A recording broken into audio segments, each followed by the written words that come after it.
be part of it. By becoming a member, you can contribute by uploading your own content and promoting your own news, events, or publications. Build Up will help you to reach a broader audience through our social media channels and newsletter.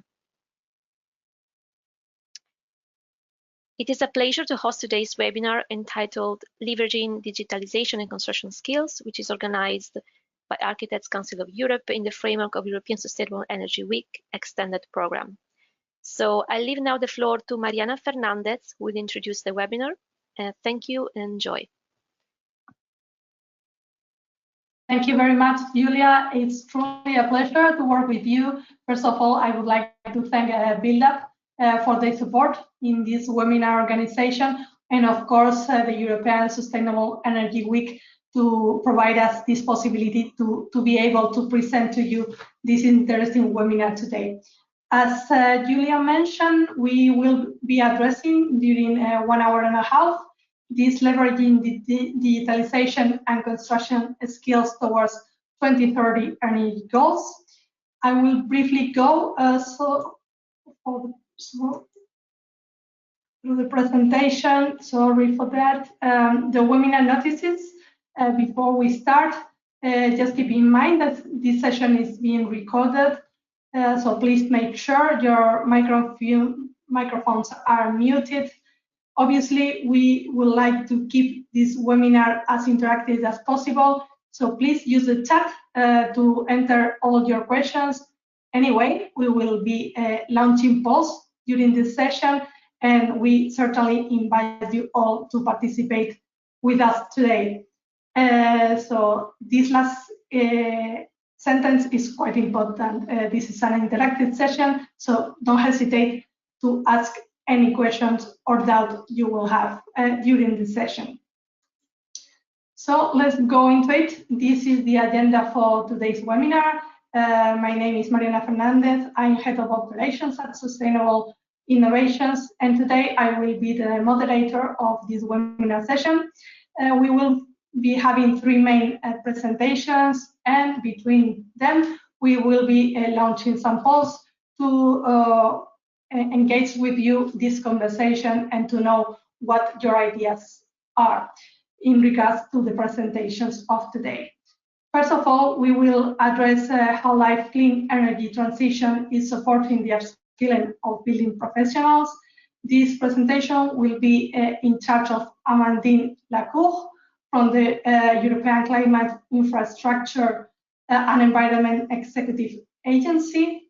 Then we will move on to the mechanisms for matching the skills and the validation. This presentation will be by Irene Barbera. She is a research assistant at the School of Engineering at Cardiff University, and she will be presenting not only the project she's involved in, but many feedback from all projects involved today that are addressing this challenge of upskilling and digitalization. And finally, we will move on to the next presentation, named titled Digitalization of Construction as Necessary Step Towards a Clean Energy Transition. It will be Paul McCormack, Innovation Manager at Belfast Metropolitan College, and RISE Coordinator in charge of this presentation. He will also gather feedback from other projects addressing this challenge. And of course, I insist, we would like to hear from you, so use the chat anytime you want to answer and pose your questions. We would like first with a question. We would like to hear from you. What are the main takeaways you expect for this session to gather from this session? What do you expect? What are your expectations? You will then maybe have a different idea. So I certainly encourage you to use the chat now and start providing answers. What do you expect? What's your purpose joining this session? What do you think about leveraging digitalization and tools for this skills training? You can certainly answer those questions while we move on to our first presentation. As I was mentioning before, It will be our main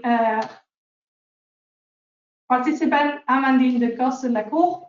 She will be presenting how LifeSet is supporting skills in the building value chain. So, Amandine, thank you for joining us today, and the floor is certainly yours.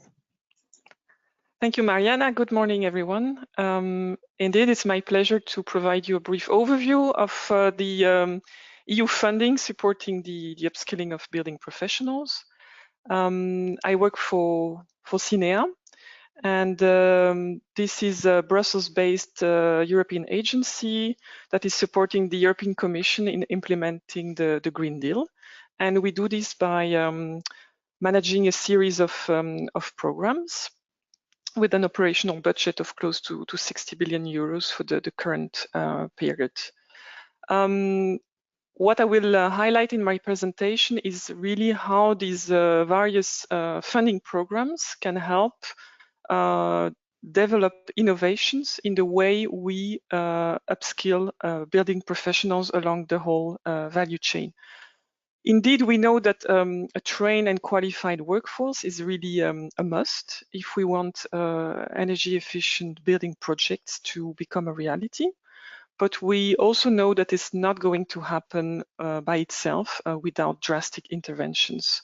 And this is because the construction sector is facing many challenges, among others, the lack of attractivity for young talents, also the persistent skills shortages and mismatches, and also the lack of time from companies to really let their staff enroll in training, just to name a few. So what have we done against this background? So the Build Up Skills initiative was launched in 2011 as a Commission initiative to support exactly this process of upskilling building professionals. It has developed in 3 successive phases through different funding programs, as you can see here.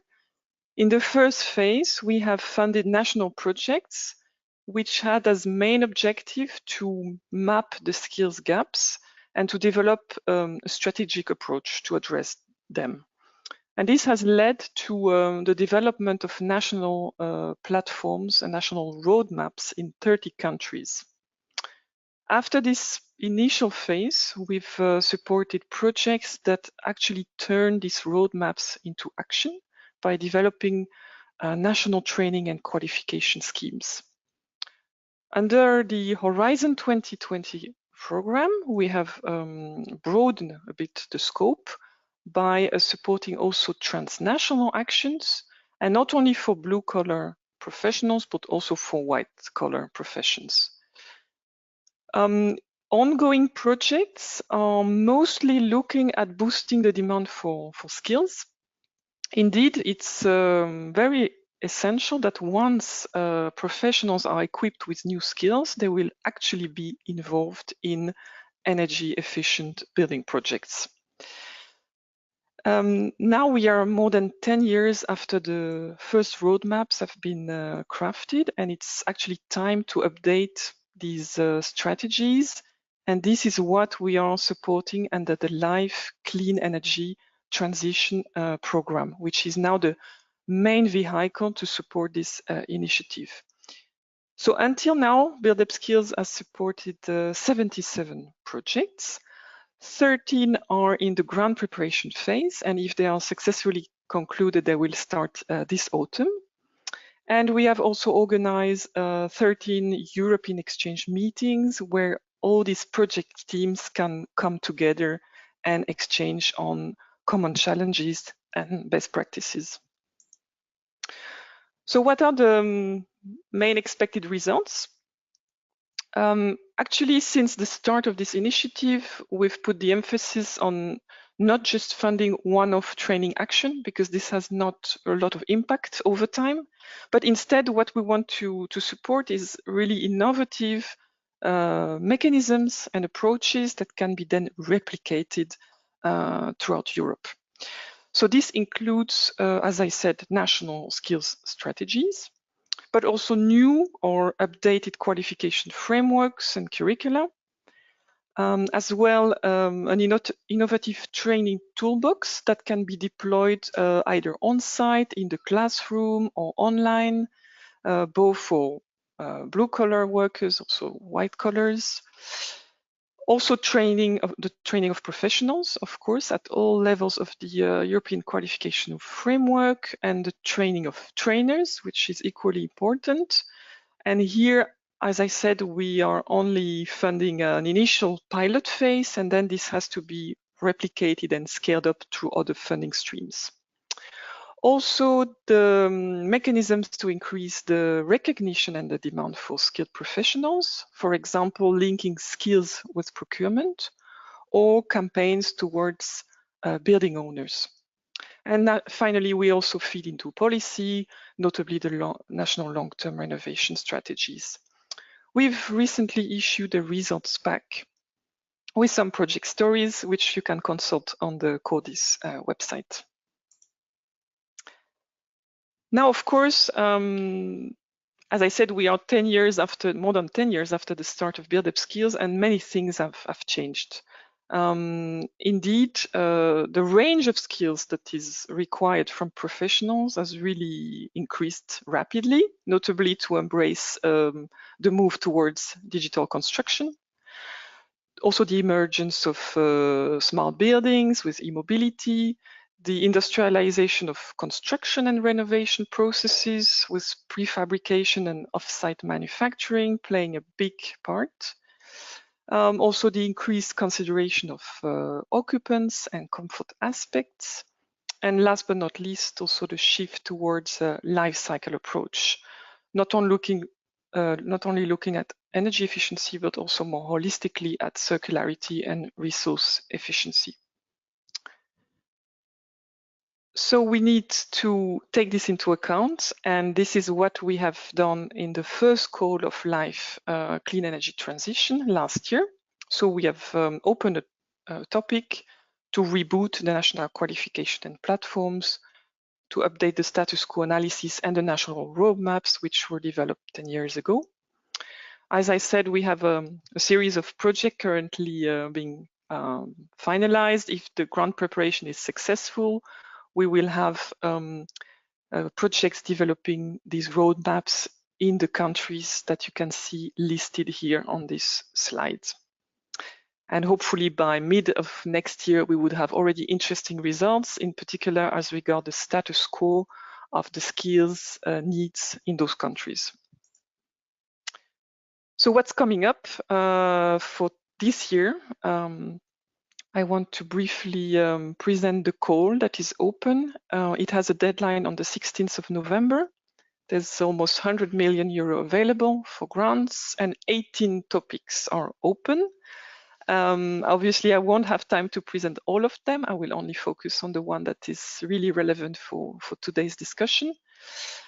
Let me also highlight that in the Life Clean Energy Transition sub-program, we have a 95% co-funding rate, which is higher than in other parts of the LIFE program. Applications are to be submitted electronically through the EU funding and tenders portal.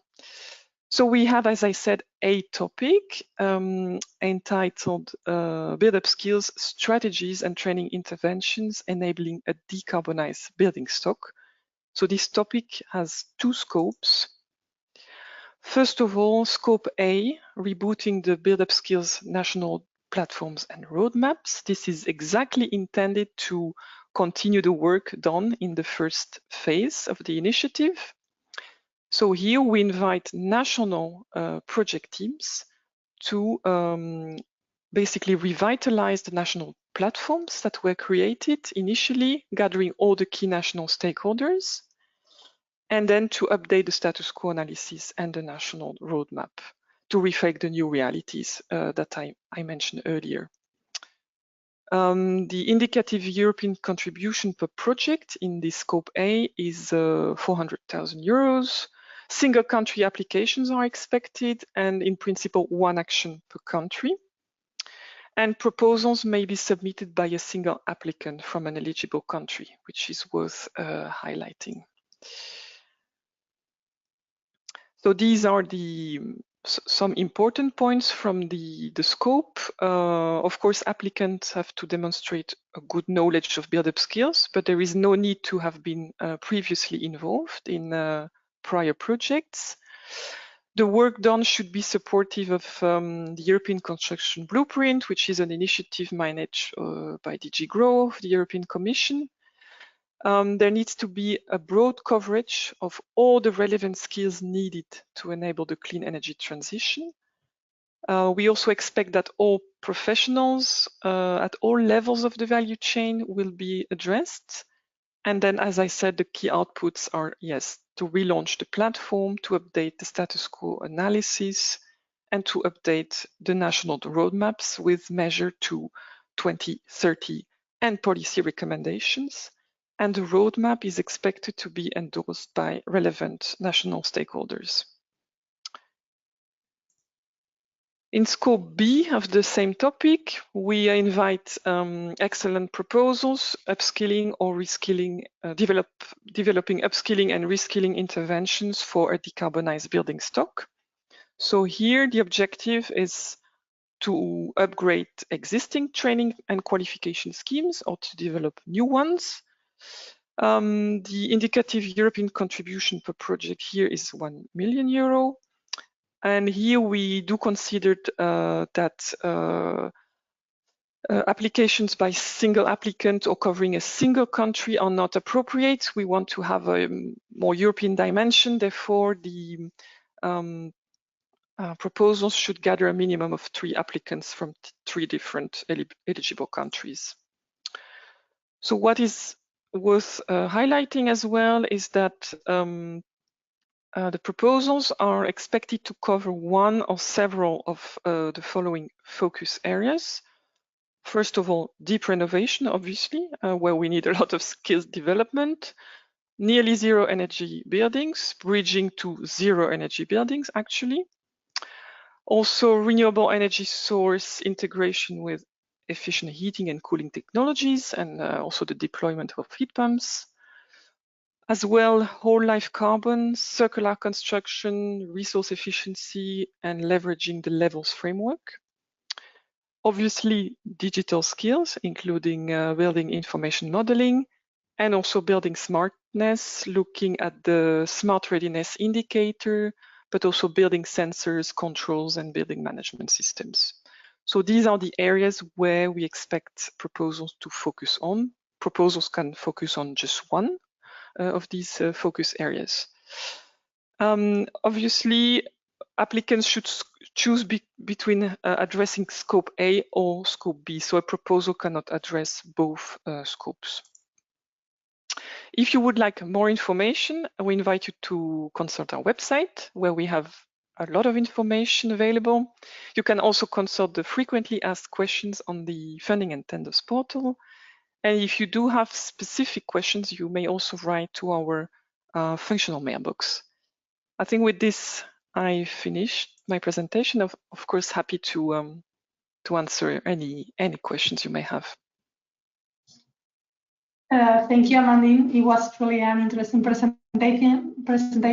Thank you very much. Before we move ahead with the next presentation, we have a comment on the chat. Yes, the session will be shared afterwards with those who have to leave beforehand, or if you would like to watch the session again. And again, before we move on to the next presentation, we would like to launch our first poll question. If the technical team will be so kind to please send this poll question so we can answer. There you have it on the screen. What do you think will have the biggest impact on improving the energy performance of buildings? There you have several options. Maybe you consider that is only one of them. All the above. You have minimum energy performance standards mandated by law, or requirements for skilled professionals in procurement process, mandating the use of building information modeling, awareness campaigns toward investors and homeowners, all of the above. Of course, if you have anything to comment apart from this question, you can do it on the chat and we will try to address it as well. So I will certainly encourage you to vote. We will give a couple of seconds for you to have time enough to read this question and all the options for you to answer. And then after a couple of seconds, we will be having on the screen what the results are of your votes. If you have any doubt regarding this question or any comment that you would like to add, I insist you can use this chat option for you to clarify on your answer. Maybe you would like to provide more information on the answer you provided, so don't hesitate. I repeat again, the question is, what do you think will have the biggest impact on improving the energy performance of buildings? Let's give a couple of 5 seconds more so you can still vote, and then we will show on screen what the results of the votes have been. Okay, I think we can maybe go ahead with those results. Let's see what you voted. There you go. Many thanks for voting. We have very interesting answers. Most of you think all of the above. Maybe you can clarify why do you think all of the above on the chat so we can comment later. And there's also a huge vote for the first option regarding minimum energy performance standards mandated by law. But many people think as well requirements for skilled professionals are quite important. And those who have voted for mandating the use of building information modeling, maybe you will have different opinion when you see later on the next presentations we will be having today. And finally, the awareness campaigns are obviously also important for you. And let's discover why on the chat. I encourage you to explain us why did you vote for those options. Thank you very much for voting. So let's move ahead with the next presentation. Thank you, Mandin, again. Maybe we will back to you to answer some questions at the end of this webinar. Welcome, Irini. It's a pleasure to have you today with us. And for the rest of the people connected today, Irini will be in charge of presenting mechanisms for matching skills and their validation. The floor is yours, Irini. Thank you very much, Mariana. A pleasure to be here, and thank you to everyone who is attending. So yes, I'm Irini Barbero, and I will be speaking about mechanisms for matching skills and the validation. I will be speaking on behalf of 6 European projects, of which I'm also part of, one of them. So you can see here, you can see here the points of contact for each project. And without any further ado, let's proceed with the first project, which is the BUSLeague project, and which is a 30-month-long project. It's funded by the European Union's Horizon 2020 framework program, and it started in 2022. So the project focuses on 4 main elements. Firstly, mutual recognition of energy skills. Secondly, awareness raising. Thirdly, capacity building. And lastly, legislative changes. Since 2010, the project has recognized several challenges in the construction sector in order to deliver nZEB buildings and deep renovations. And some of them are the following. The first is testing and recognition of skills. The second one is awareness of both the general public, but also the workforce. The next one is lack of support and request for the skilled professionals by the public authorities. The fourth one is a lack of motivation, time and trainings.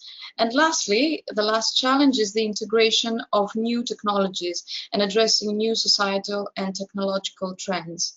So you can see here on your slide in this visualization, aiming towards the 2050 NZEB target, the project employs kind of a push and pull, let's say, balanced strategy. So on one hand, in order to achieve and stimulate demand, you have to have a very modular recognition of energy skills, which are also interacting and affecting legislative changes and financing.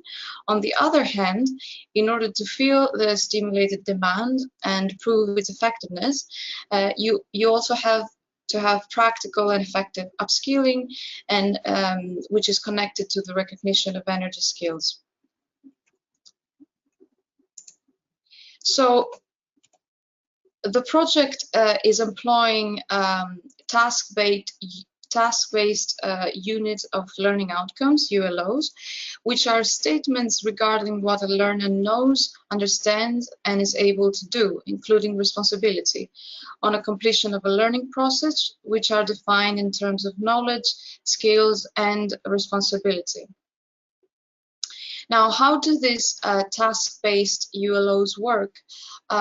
You can see on your screen there's a new task form, and this consists of the title, for example, and then you have the different tasks and subtasks and descriptions of them, addressing all phases in construction and covering the whole value chain. Then, with regards to each subtask, you have the learning goals which are related to the subtask, and you can see some examples provided in the slide.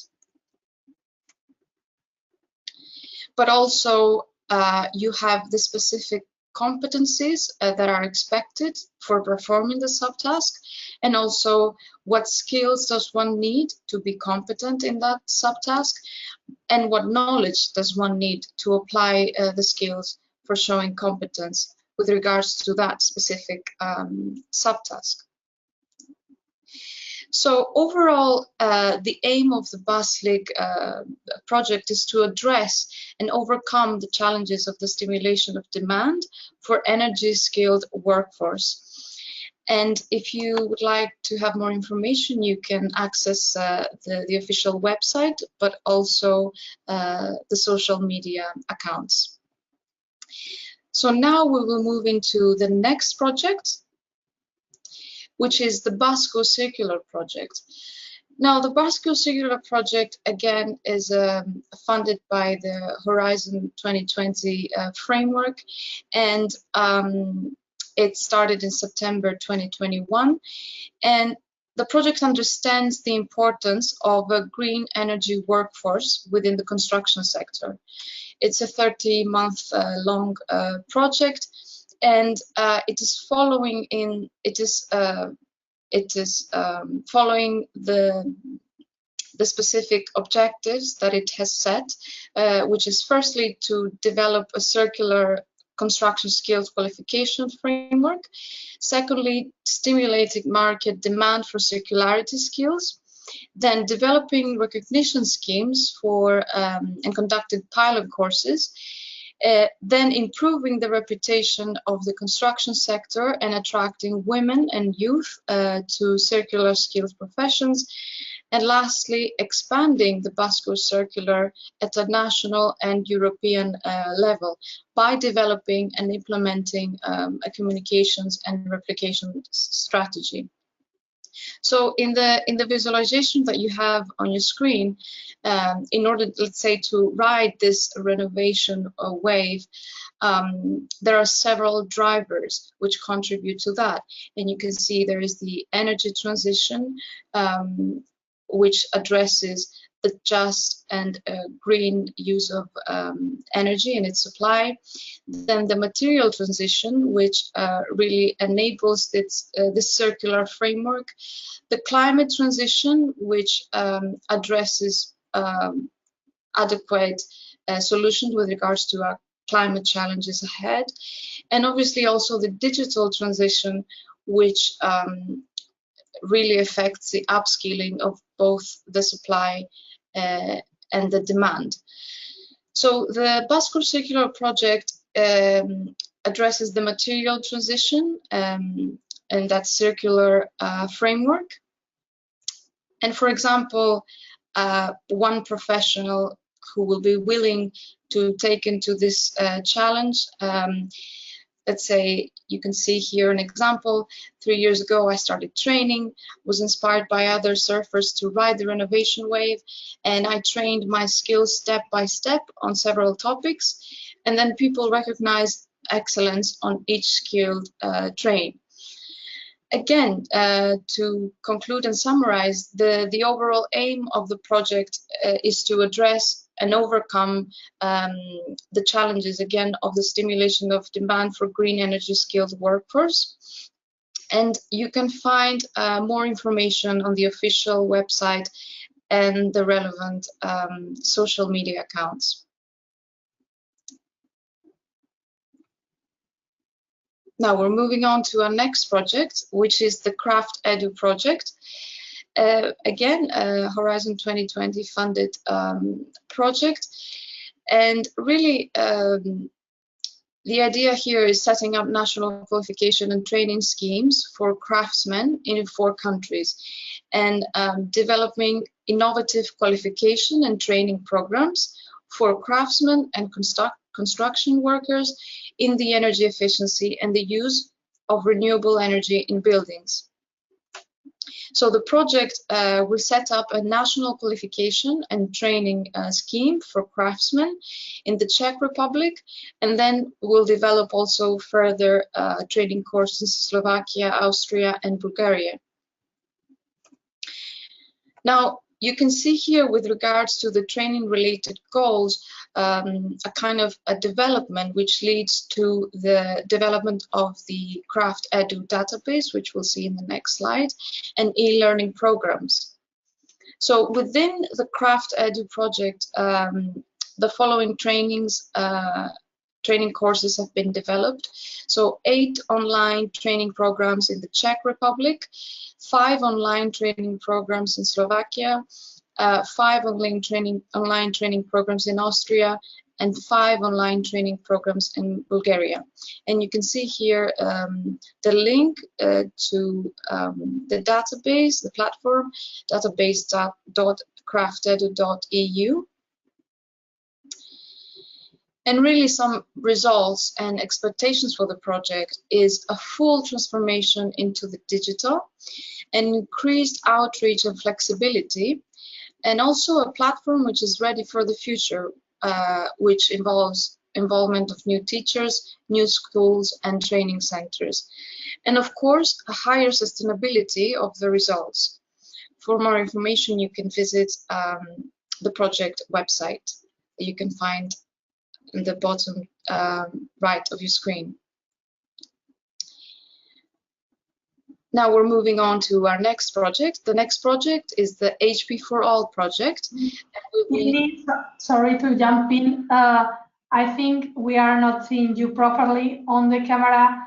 Your image is frozen. I don't know if you can switch off. Can you hear me? Yes, we can hear you perfectly. The problem is, yes, with the camera. I'm not sure what happened. Let's try again. Can you see me now? No, it's black screen now. Screen. I'll try turn off the camera, turning off and on again.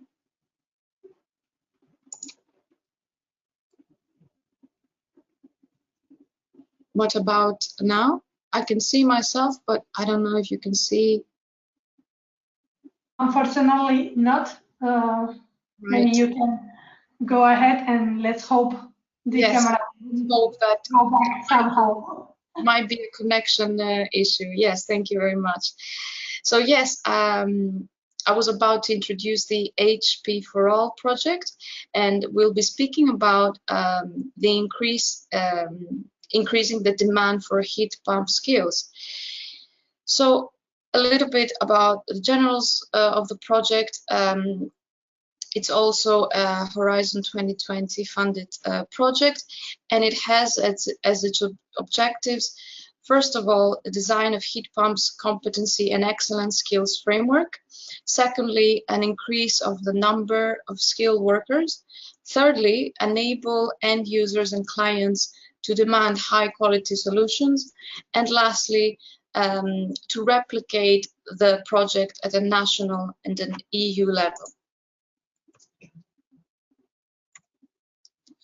So the project employs several mechanisms in order to achieve the goals. Mechanism number one is a scope database, which involves energy monitoring of heat pumps for scope and installer validation. Each installation requires an electrical meter and a heat meter to calculate scope of unit. Each plumber must show evidence of installations using scope of previous installations. And lastly, the higher the average of scope, the more competent the installed company. The next mechanism is building passports, which involves a special physical/digital database that lists the retrofit measures and building information. It contains the building plans, the electrical plans, heating system plans, building fabric information, and information really of each building element. And this will also help with the retrofitting as the information for calculations are readily available. The next mechanism is the nZEB pass, which is similar to a health and safety requirements for site work, so Safe Pass. Workers are required here to complete nZEB fundamentals training, and also advanced passes can be issued when further nZEB training is completed. The next mechanism concerns lifelong validation, so a process for lifelong construction workers that do not have the requirements for grant applications to prove their expertise and be verified as a skilled worker, and a database of skilled workers in regions that can be accessed by end users. And also, mechanism number 5, a company and training center, in order to create links between construction companies and nZEB training centers. And training centers can provide low level of knowledge for general operatives or recently joined staff. And so this provides a pathway for people to diversify their career or even change careers. And to conclude the presentation, there is a quote by Henry Ford, who said that anyone who stops learning is old, whether at 20 or 80. Anyone who keeps learning stays young. And now we're moving on to our next project, which is the INSTRUCT project, of which I'm also part of.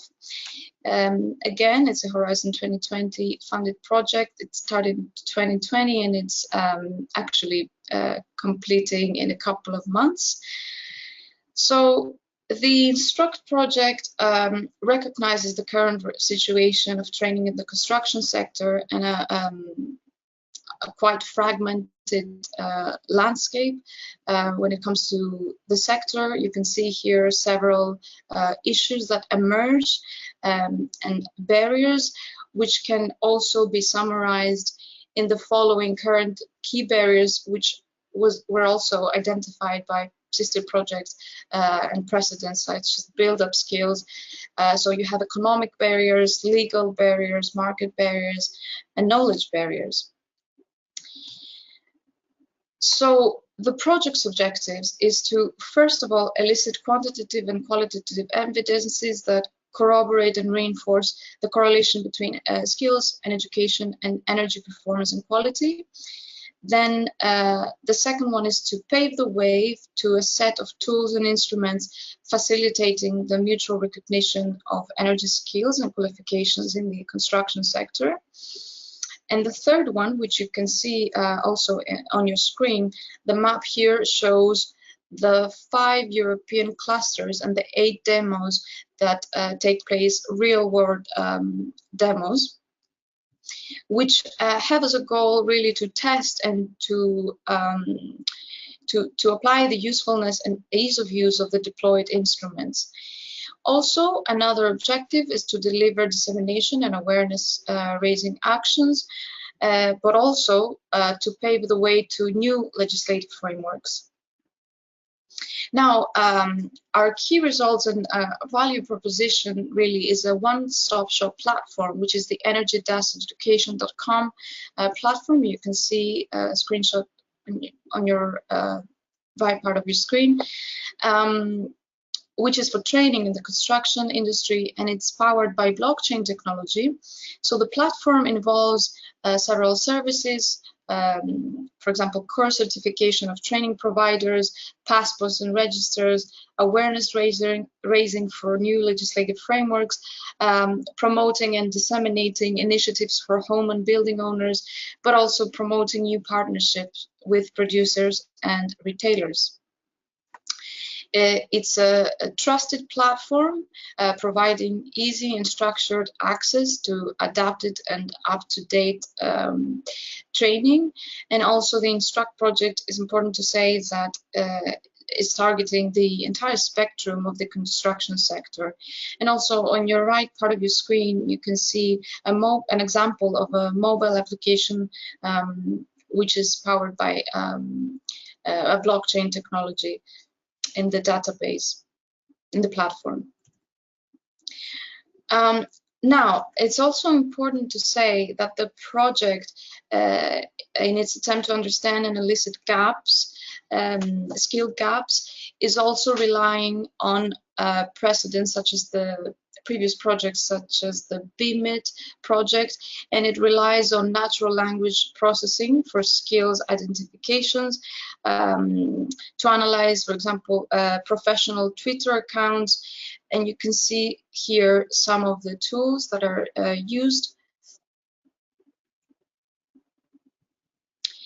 The project also is using a participative approach for skills matching and validation. You can see the methodology on your right part of your screen, and it's in full compliance with the EQF.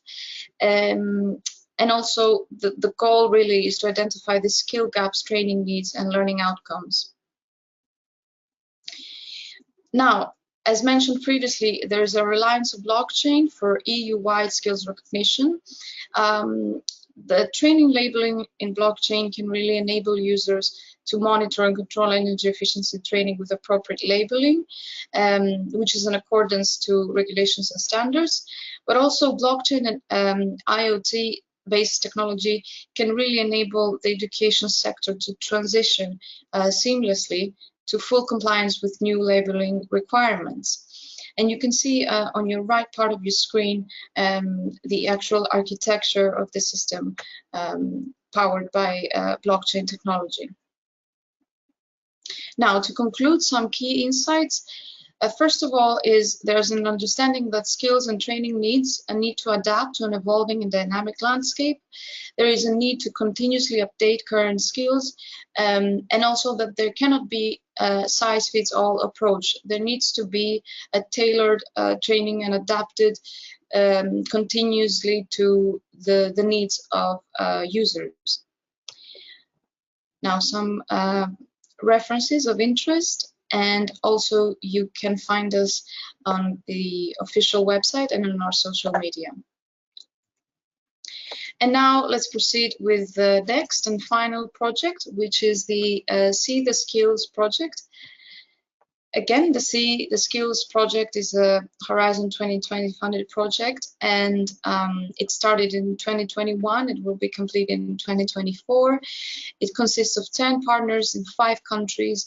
And really, the overall objective is challenging market acceptance and acting towards stimulation of demand for energy skills in construction through a novel 3V called approach to support need for energy efficiency construction of new and renovation of existing building stock. And you can see this 3V approach in the diagram. So there's visibility, validation, and ultimately value.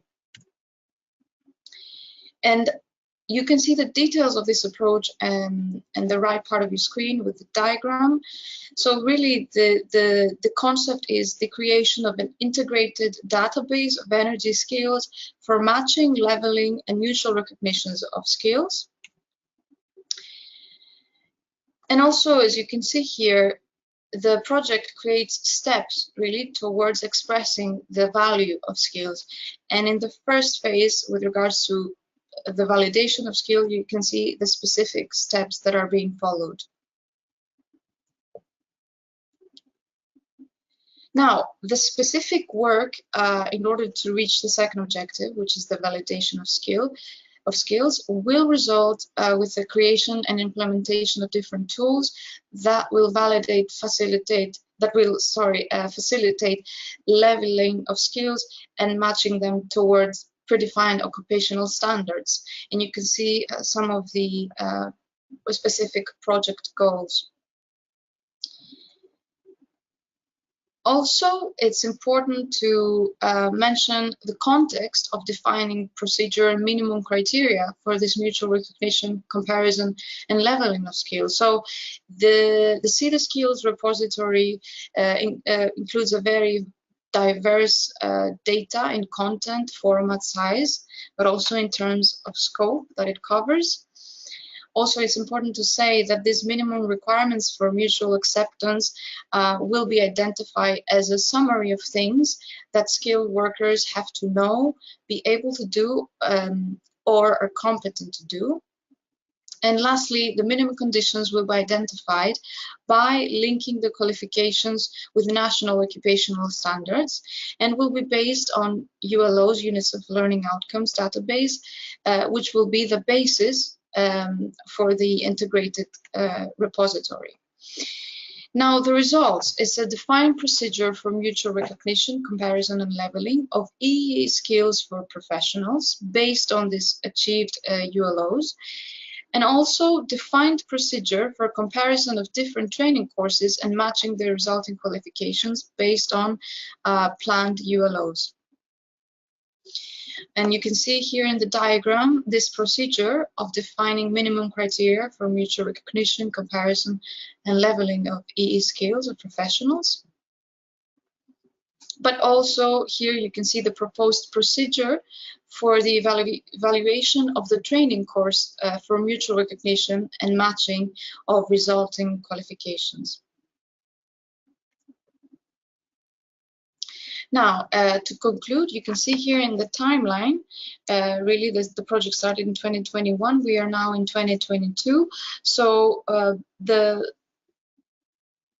part which is highlighted in green is currently happening. So these tools for matching and validations are currently being developed. So for more information, you can contact the project manager, of course, and visit the website and the official social media accounts. So from my part, first of all, I would like to thank you very much for your attention.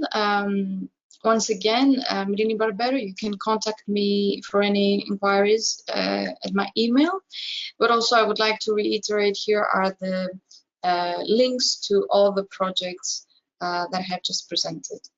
So thank you very much once again. Thank you very much, Irini. It was a pity not being able to see you on the screen finally. I'm sorry. It's problem of the camera, but nice presentation. It was really interesting to know what the different approaches of the different projects have been. So as Irini mentioned, please visit all those websites and don't hesitate to contact all those projects for more information if you are interested to know more of what's already included on the presentation today. Well, I have seen that you have asked some questions on the chat. I certainly invite you to stay with us until the end, until the Q&A session that we will have by the end of this presentation, this session today. Matthew Jones and Larissa Rosso ask about innovation, upskilling, and also renovation. We will certainly address those questions by the end of the session, so please be patient. We will answer those questions. The presenters will be asking those questions by the end of the session. Now we will be having a concrete question for you on the poll before we move ahead to the next presentation. And I will ask, please, for the technical team to launch the poll on the screen so the participants can answer those questions. There you have it on the screen. Now we would like to hear from you what your opinion is regarding which procedure for validating the skills of new employees do you find most reliable. For example, we have performing an entry test or exam, or even recommendations, list of finished projects, or why not personal portfolio, the documentation, including certificates. Maybe you have different ideas. I was mentioning in the previous poll question, you find these answers are not suitable for you. You can send us your opinion through the chat so we can know more what your views are in this regard. In this sense, if you agree with the proposed answers, you can certainly vote for one of them. I repeat the question: which procedure for validating the skills of new employees do you find most reliable? We have a first option, performing an entry test or exam, recommendations, list of finished projects as second option, and finally, personal portfolio documentation, including certificates. You have a couple of seconds for you to vote, and if you don't agree or need some clarification, you can send us through the chat and we will address it later during the Q&A session. Let's keep a couple of seconds more, and then we will show on the screen what the results are for this poll. I think we are almost ready, so let's find out what your decision has been.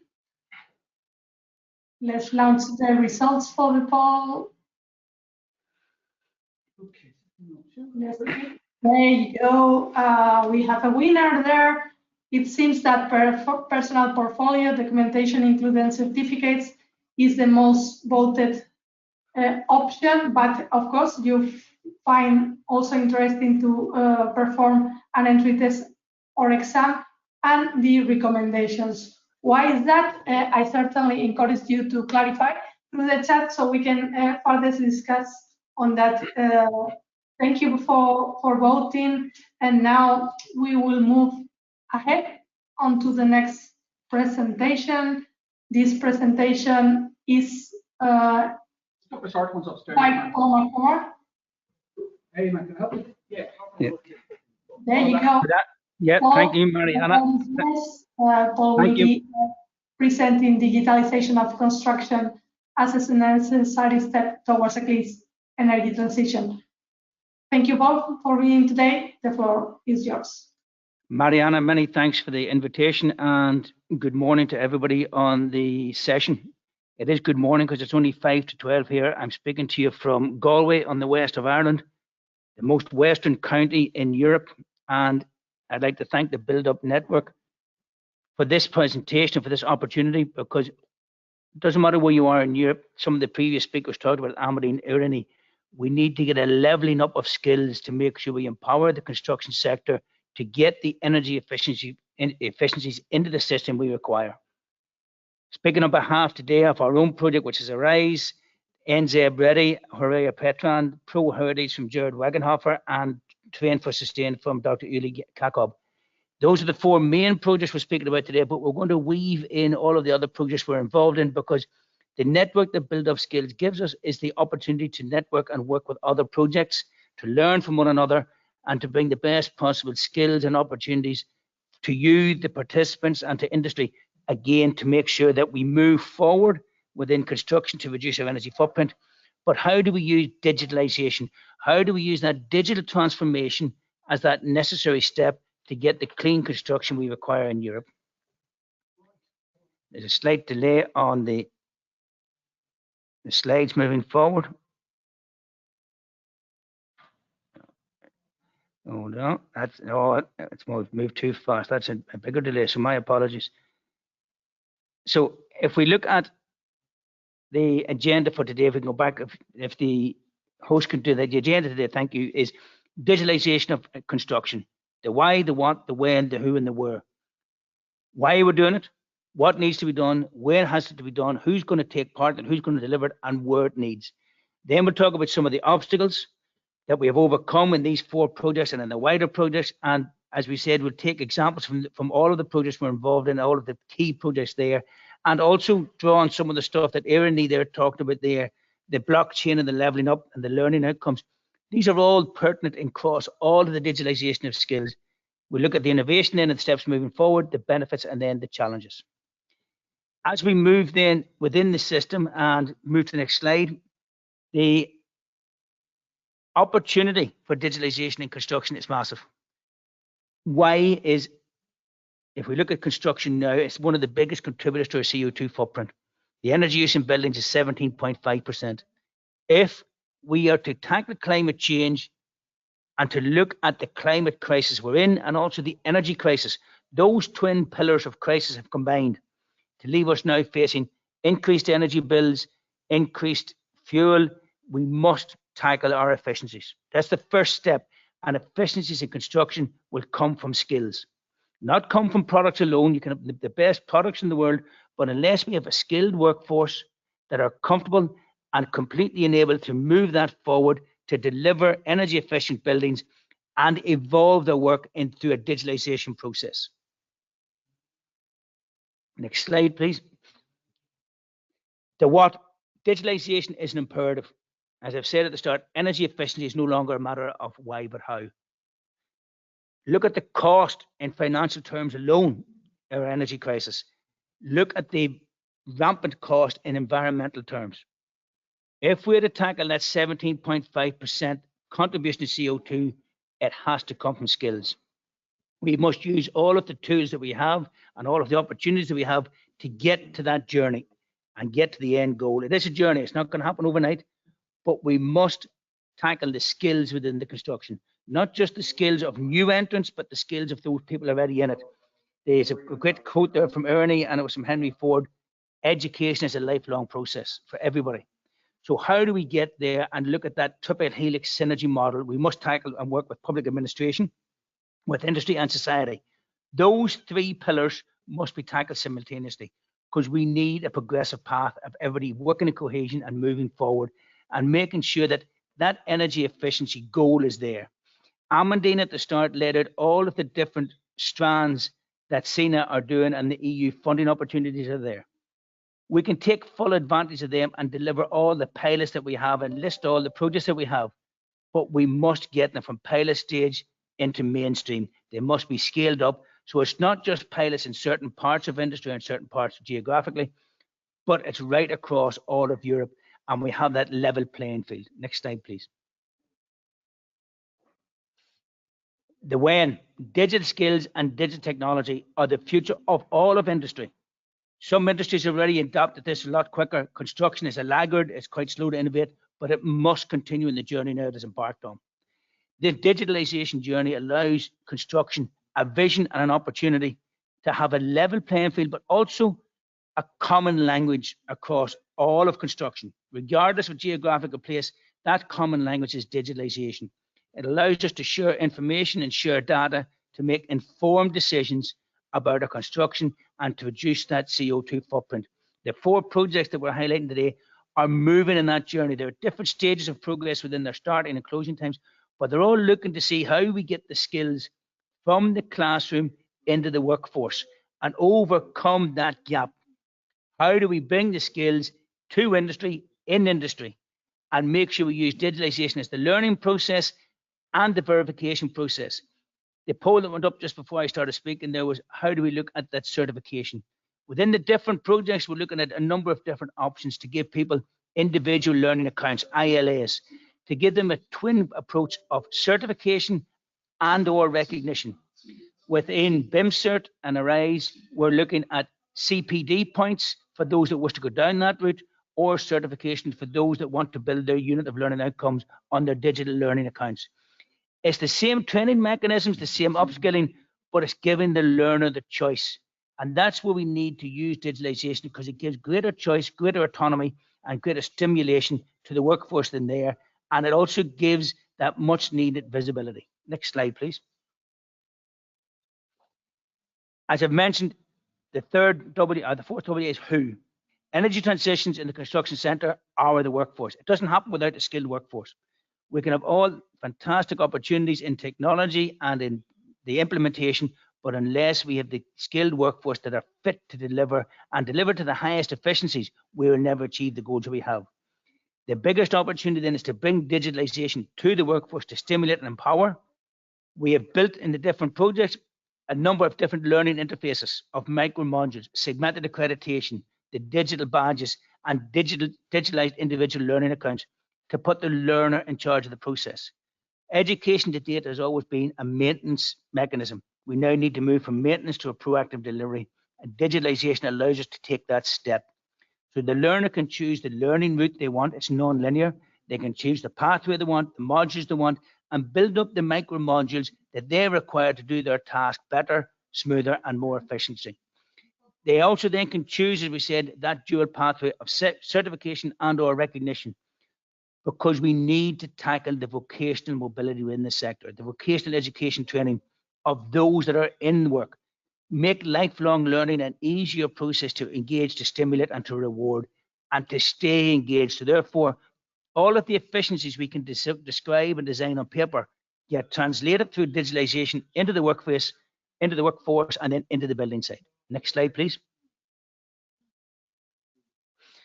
The where. As the ARISE methodology and the other projects, we'll use a structured blended accreditation. That's where we bring the learning to the learner and give them the upskilling they require in segmented approaches, non-linear learning, and ease of access, so that we build and deliver a work-life learning balance, so that all of the three work in harmony and none become an overload. That stimulates the learner to stay engaged and to remain engaged, and gives the rewards that they need to keep them on that journey. So we're going beyond traditional learning routes to make sure we stay engaged, remain engaged, and stay current, using digitalization to move ahead and move society, or move the construction sector ahead, so that we can get to there and need where we want to go. Next slide, please. Some of the obstacles that we in the different projects have encountered is that lack of access, how to keep people stimulated, and how to overcome the disconnect. There's always been different disconnections within learning, within upskilling. They now have become magnified because of different obstacles there within digitalization, because we have a gap between as planned, as designed, and as built. How do we close that disconnect?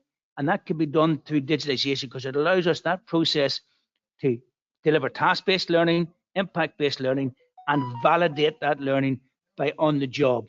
So we're closing that gap to go from a low productivity within innovation in construction to move up that productivity curve, to connect with both blue collar and no collar construction workers, to allow the construction sector to evolve, to bring that journey forward with digitalization as the fluid that is powering the engine of innovation within construction. Next slide, please. Some other obstacles as we connect with the learners, and especially the vocational plan, there is digital distance. Overcome the distance that people have there for digitalization by using simple mechanisms such as your handheld devices. Use that as the training mechanism. Everybody engages in this, but if you give them a computer, they suddenly become apprehensive. So how do we overcome that digital distance? By using tools that people are happy with, tools and intercepts that people are comfortable with. Digital information is the wavelength of construction. We've got to get everybody using that. As I said at the start, it becomes the common language across all of Europe within construction. Currently, the ability of the majority of the workforce, they lack that opportunity to engage.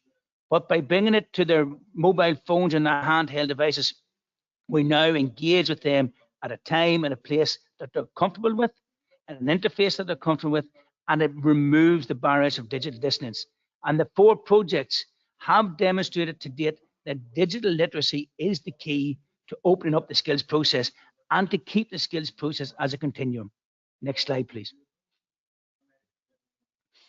Connectivity is imperative, not just within the workforce, but internally and externally, to join up all of the dots across all of the construction supply chain, so that all the workers right across from design to construct to build to maintenance and the parts and the opportunities and everything else are all joined through that common language of digitalization.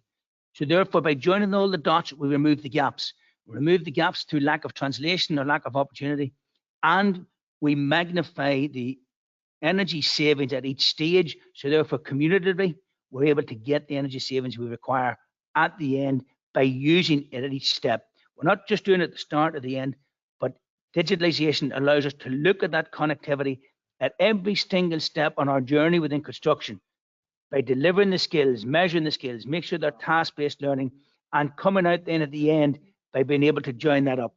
One of our key partners in ARISE is IECE in North Macedonia, Diana Laikar. And they're looking at qualifying the skills imperative for energy, which we have done, now bringing that to the next stage of quantifying, coming out with the algorithm that will exactly quantify the skills to energy saved, and allowing all of industry then to be able to quantify how the skills are delivering to their bottom line on energy savings, environmental savings, economic savings, and social benefit. That algorithm, when we get to that stage, will allow that window of opportunity to be shared right across all of construction. And it shows then how we augment the skills and the access to upskilling by recognizing the benefits there and maintaining the stimulation and connectivity with the workforce, because the skills is imperative. Skills is the key bit that we need to include. Next slide, please. Across the 4 different projects, skills innovation has been paramount to deliver an innovative skills delivery method, go beyond the boundaries, go beyond the classroom, deliver what we call beyond blended. We're now looking at the European Skills Register to target those groups and professionals that need the greater support to move forward. We have developed the unit of learning outcomes and the individual learning accounts, all digitalized. So therefore, we have learning accounts and transaction recognition backed up by blockchain, which has been developed in the RISE project with KEA in Copenhagen under Dr. James Hardy, to give that robustness the system needs. The matrix of skills are now mapped out across all of the different professionals, all of the different opportunities, both blue collar and no collar, so that we can get that gap closed, bringing the skills to the learner and giving them the choice. It's not a menu that they must follow every single step. It allows them to go through what I'd said earlier, a non-linear journey to pick the modules they need to do the job that they're doing, and it'll be task-based. Projects have also delivered a CEN workshop agreements, pre-mapping and incorporating the developed competence quality standards, including 67 of those mapped and analysed qualification schemes. We're also then looking within the project at the green public procurement, using the ESR platform to include and manage sustainable skills in the process using this tools and methodology. We're also measuring and quantifying the impacts of skills on the energy performance. As I said, we hope to get then to the end where we can quantify that by using an algorithm which will translate skills to CO2 savings. Excuse me. Projects also looking at the new market and regulatory models for skills demand, because we must go beyond the pilot stages of these projects are at to mainstream across all of the different countries in Europe and have that leveling up and that level playing field so that all of the countries then adopt these tools and opportunities. And how do we then use that to stimulate investments in high performance buildings, all looking to tackle that 17.5% CO2 contribution buildings currently have. The journey to net zero starts and ends with skills, to make sure we have the right skills and the right people, but we must bring innovation into construction at every step. Next, please. Next slide, please. That transition we've talked about is bringing construction into a new world. One of the digital tools is BIM, Building Information Modeling, and how BIM can translate across every stage from building, maintenance, design, operation and deconstruction, and reduce the CO2 footprint there. The UK government have introduced a mandate for the use of BIM in construction projects since 2016. We need to look at that, how that gets incorporated across all of Europe, how that BIM mapping, which is currently being done by a number of different partners across Europe, reflects that and gives each country a journey to a common destination, where digitalisation, using the digital tools in construction, is the ultimate destination for all of Europe. Within that common data environment, we then need to share those opportunities to allow the people, as we said, that common language of construction, so they turn data into informed decision making, into real CO2 savings, and using that journey across. Next slide, please. The skills exchange mechanism. If we look at the graph there, how many times have we looked at it ourselves in life? We will always take the shortest possible route to our destination. Digitalisation allows for that. Instead of going the long way around the right-hand corner, we're able then to work with the user and give a smoother user experience to maintain and stimulate the user, and to keep them on that lifelong journey so that they do not become stale, they do not disengage. But by using that skills exchange mechanism to keep them stimulated, to keep them engaged, we use gamification in the projects, we use award points that they're able then to translate into cryptocurrency and CertCoin they then can use to purchase their CPD points or their certification. And that approach is a circular economy approach on skills and utilization. It allows everybody to see the end goal and share in that end goal, so they know their journey, they know the start and finish point on that continual journey. That approach harnesses all of the market drivers from the demand side and matches them with impacts on the outcome side, and we're then able to tackle that CO2 footprint of the construction sector. It's not a one size fits all. There are many facets to it in the digital badges, digital modules, individual learning accounts, putting those all together. And the 4 projects and the other projects we're involved in through the BIM Energy Performance Alliance are all pioneering similar training schemes and powerful socioeconomic cross-section influencers to drive the sectors of education, industry and construction in partnership through dynamic models that continue and engage. Next slide, please. The digitalization skills exchange is revolutioning the learning process, going beyond the bricks and mortar of the classrooms, bringing it to the learner in their workplace. It's given a change in the face of delivery that learners are engaging in, that learners are comfortable with. It's overcoming the obstacles, it's bringing innovations to the learning. It is inspiring the demand for sustainable energy skills from companies and individuals working hand in hand, because it gives transparency and opportunity. We are changing the learning process by putting the learner in charge. No longer that long journey of 3 to 4 years. It's micro modules, micro accreditations, and letting them build the digital learning accounts they require for their jobs, for their vocational journey. Through gamification and skills benefit, the cryptocurrency of CertCoin, we're able then to engage with construction sector and let them embrace all of the digital transformation benefits, because we're breaking them down. It's not a massive journey, breaking them down into bite-sized learning, bite-sized exchanges, which keeps people on that journey. They're not becoming overpowered, but they're stimulated and engaged. Next slide.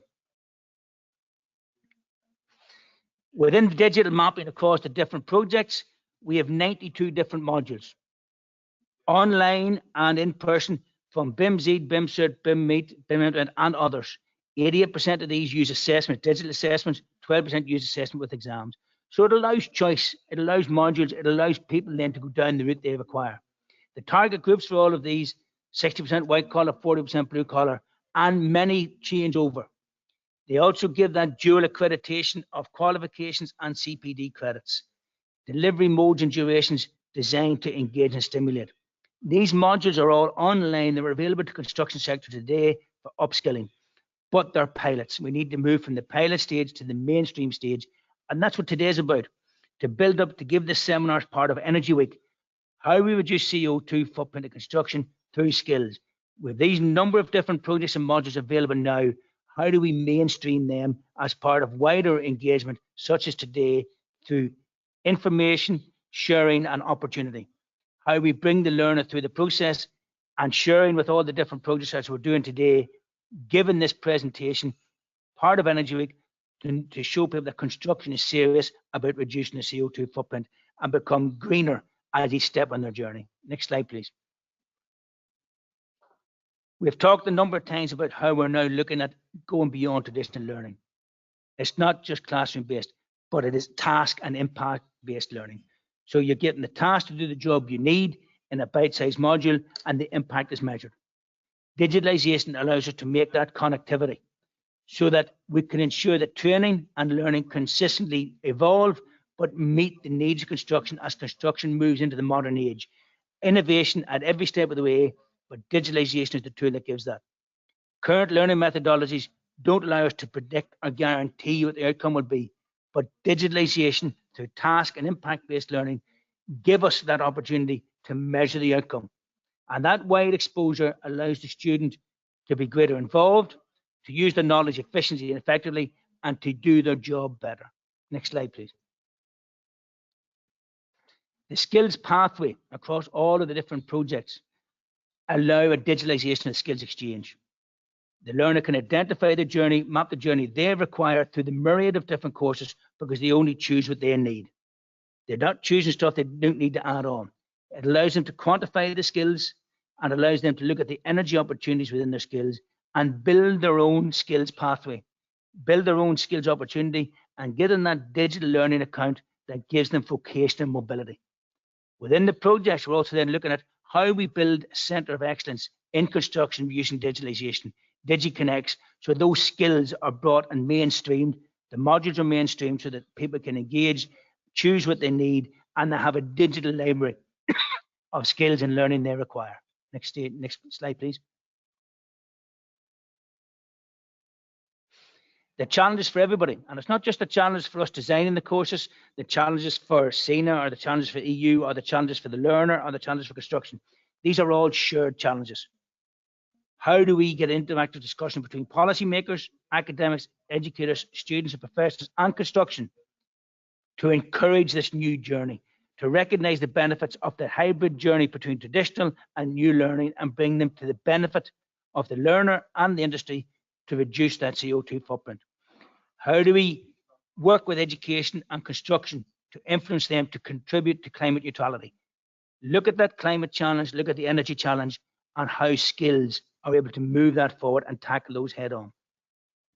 Quantify ourselves within the group here today. What does it take to bring everyone on board and accomplish the Green Deal together? I welcome that thoughts within the chat process there, as Mariana said earlier. It's a journey we're all on. It's not just the educator or the funder or the construction sector or the learner. It's everybody together with the policymakers. We've outlined what we've learned from past projects, what the students and professionals need to thrive, how we bring that in the digital transformation and make this journey accomplishable for all and achievable for all. Next slide, please. In conclusion, training is supported by digital platforms. That's been proven, the different pilots in the different projects. That platform now needs to be mainstream. Digital is the new normal. It allows us to tackle climate change through skills. That link has now been proven. We now need to broaden it, mainstream it, and bring it to the construction sector. It is central to every interaction. It's allowing us to measure, quantify, qualify, and support through blockchain the learner on their journey and give them the recognition and the support they require. Traditional education has always been in maintenance mode.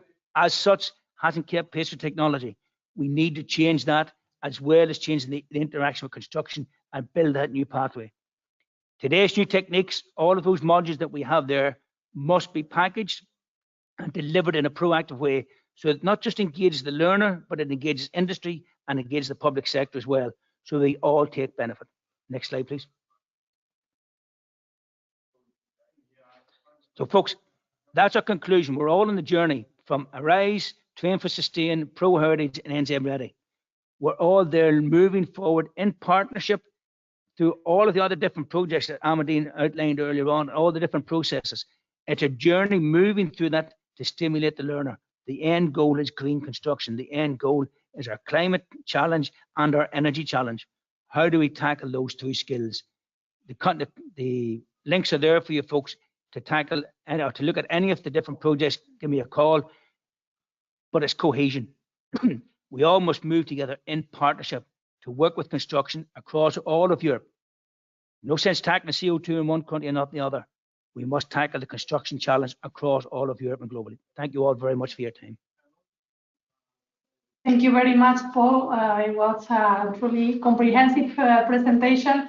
And as Paul is inviting you, don't hesitate to check out this presentation. I would like to remind that the recording will be available afterwards in case you had to leave beforehand or if you would like to watch again the session. And now let's move to the final poll question we have today for you.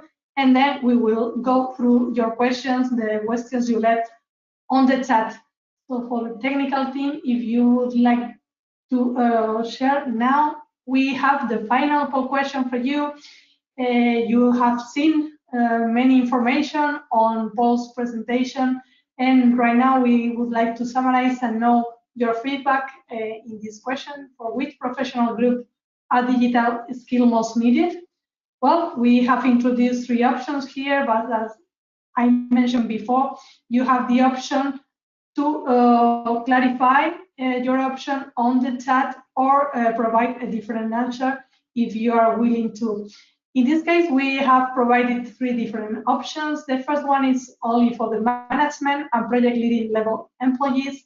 The second one is top management at white collars, those engineers, technicians, and finally, all involved in construction, including blue collars. Maybe you don't agree with the options we've provided, so don't hesitate to use the chat and provide your opinion over there. Or in case you agree, you can vote for one of the 3 options we are showing now on the screen. This is a very easy to answer question, so I'll repeat it again. For which professional groups are digital skills most needed? You can now vote for 5 more seconds, and then we will show on the screen what the results are for this poll question. Let's move ahead with the results. Let's see what your opinion has been in this sense. Well, it's quite clear that you consider that all involved in construction, including blue collars, are the professional group we should be addressing with these skills, construction and building. Well, thank you very much for voting in this poll. And now we will move ahead with the questions you've left on the chat. Right now, I invite all the speakers, all the panelists from today to switch on the cameras. Let's hope we don't have any trouble with the cameras. Nice, I can see you now all on the screen. And let's move with the first question we have on the chat. And let's see who prefers to answer that question. In this case, we received a question. It was, sorry, I'm just checking the chat. It was, the first one was by Larissa Daroso. She asked, what innovation is proposed for digitalization as skilling? Who would like to answer? Paul raised his hand, and then Irini, maybe you can answer both. First Paul, and then Irini. Please go ahead. The question from Larissa asks about digitalization and the innovation. Innovation has to be at every step on the journey. Unless we join it up, innovation in design, innovation development, innovation in delivery of the skills. We've talked earlier here as a panel about how education is too static, and that stop-start doesn't allow for the learner to engage in the continuous lifelong journey they need, because as technologies move, skills need to keep abreast, and innovation will allow people that engagement. Innovation in such as micro-module design, digital badging, allowing people the gamification engagement, letting people engage in learning through their mobile phone or their handheld without having to go into a classroom. So innovation must pervade every step on that journey. Without that, we will have gaps. Those gaps lead to failures, and those failures lead to reduced or increased energy content within construction. So innovation must be the end, must be the mechanism, but but the end goal is to make sure we reduce the carbon footprint. And that innovation is not just in skills, but in measuring the carbon footprint, quantifying it at every step, and making sure we take every CO2 issue out of every stage of construction. Thank you, Paul, for your answer. Before we move ahead with Irini, who was willing also to answer that question, please, you can continue asking questions through the chat. If we have time enough, we will try to answer today, but we only have 3 minutes left. We will give maybe a couple of minutes more. If there is a question that we are not able to answer today, we will certainly address it afterwards and provide you an answer to your question. So don't be nervous. We will address that and share together with this recording session. Please, Irini, go ahead with your answer. Thank you. Now, just to build on what Paul was saying, which I think covered it very well, and I agree, and I think innovation is in every step, but also commenting on the topic of my presentation, was specifically digitalization when it comes to mechanisms for match and skills and their validation. I think there is this recognition that the field is very dynamic, and as previously mentioned, there cannot be a one-fits-all approach. And also there have been global recent events such as the COVID-19 pandemic, which has forced us to reconsider the very structures and possibilities of our education and training, and have perhaps even facilitated or hastened the transition.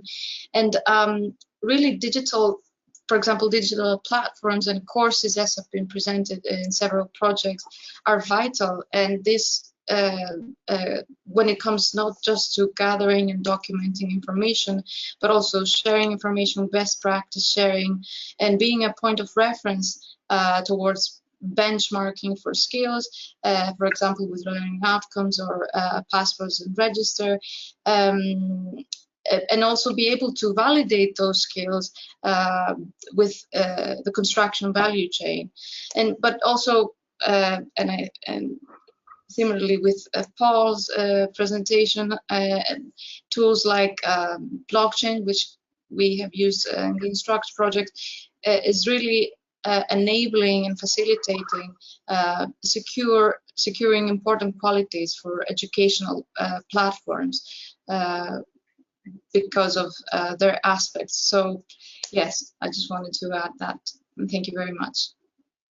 Thank you very much to you both. We have another question. You addressed several ways of skills and capacity building. We have a concrete question asking, do you have any examples of skilling projects for renovation that have already been scaled up or replicated in other member states? Maybe I can start, and my colleague will complement. First, I would like to highlight that most of the projects we've funded have a renovation dimension. So they have been looking at skills that to some extent are pertinent to renovation projects. So I would invite you to look at the results pack I mentioned earlier. Replication is happening, yes, definitely, including through other projects. So for example, the Build Up Skills Netherlands team that we funded 10 years ago, they were very innovative in developing those task-based qualifications and based on units of learning outcomes that we mentioned. And this was then replicated by other project teams. Also in other cases, projects managed to have their results translated into official qualifications in the member states, which of course is very good, but takes a lot of time. So this was not happening in many cases. But then I could also link to, I think, another question by Oliver Young, who was asking whether all these projects have the magnitude to address the skills needs that we have. And there I would say not, because I think we have to be clear that the skills gap is such that what we do with Build Up Skills is only to address part of it. So what we do is really to pilot innovative training tools and methods, which then have to be replicated, but through other funding streams. So we really have to count on an industry and member states as well to take those results. I think there's really a lot out there that can be used, that is already tried and tested, but it needs to be scaled up. And just to give you an idea of the challenge, with the Horizon 2020 projects that we are funding, if they're all successful, they will directly train about 25,000 professionals. But when we did the analysis 10 years ago, we know that we need at least 3 million workers to be upskilled, and that was only for blue-collar workers. So this, I think, gives an idea of the challenge ahead, and that we need all stakeholders to join forces. If I can come in there, part of the stuff that Amandine talked about there is to engage with all of the workforce. It's easier to engage with some than it is with others, but we must engage with all the workforce, and not just new build, but renovation.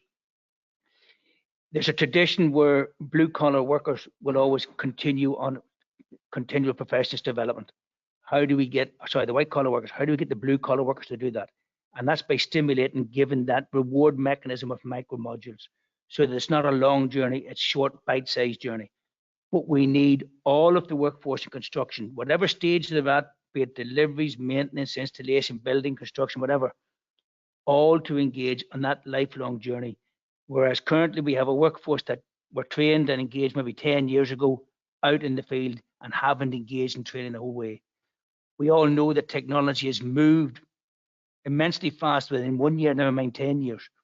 So how do we target them in a way that's efficient and effective and engages? And that's the challenge. And that's the challenge also for replicating. We're bringing forward new processes, new procedures that governments must adopt, that governments must recognize that it's not one or the other delivery mechanism, it has to be both. As we tackle the climate change, it is immense. As Amandine said there, we're looking at 25,000 workers in pilots. That needs to be multiplied up to millions. That doesn't happen without the backing of all the different governments, the different partners, to make sure that the process there is mapped out, smooth, and that people know to engage. It's not just with new build, it's with renovation and retrofit. If we look at the building stock of older buildings, antique, we need that retrofitting as well, because it's not just the new building stock, it's existing stock. So it has to convey right across all of construction and put the skills in place. How we recognize the skills, how we deliver the skills, because the workers have the opportunity to have the skills there, but how many of those workers have no recognition for the skills they currently have, especially in the blue collar worker end? So a number of the projects we talked about, it's not just about providing new skills, it's providing recognition for the skills they currently have, so that gives them that vocational mobility that they require. And that's some of the challenges we face in the construction sector, because it's never known to be leading and innovative. So the sector itself has to work with us. The skills, the people have to work with us, and industry. And we all do that, as I said here, especially through platforms just as Build Up here, where we work in cohesion. It's a challenge for us all, but the journey is there, the challenges are there, and how we share those challenges, how we share the innovation, and then reach a joint shared destination. Thank you very much, Paul, for developing the answer. I'm afraid we have to go. We are 5 minutes ahead of the time we were supposed to be finalizing the webinar. I've seen that there are several questions still not answered. Please don't hesitate to write down a message to those projects that have been shown on the screen, all the websites shown on the screen. I would like to remind that this presentation and this recording will be shared afterwards, so you will have the contact details over there in case you would like to have more information, or your questions asked directly, because I've seen that there's a heat pumps question specifically, and maybe you can address that to hpforall.eu.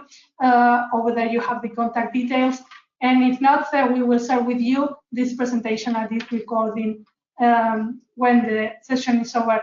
Thank you very much, all the speakers and panelists today, for joining us. It was truly a pleasure, interesting presentation hopefully the ones on the other side of the screen, you've enjoyed with us and learned quite a lot.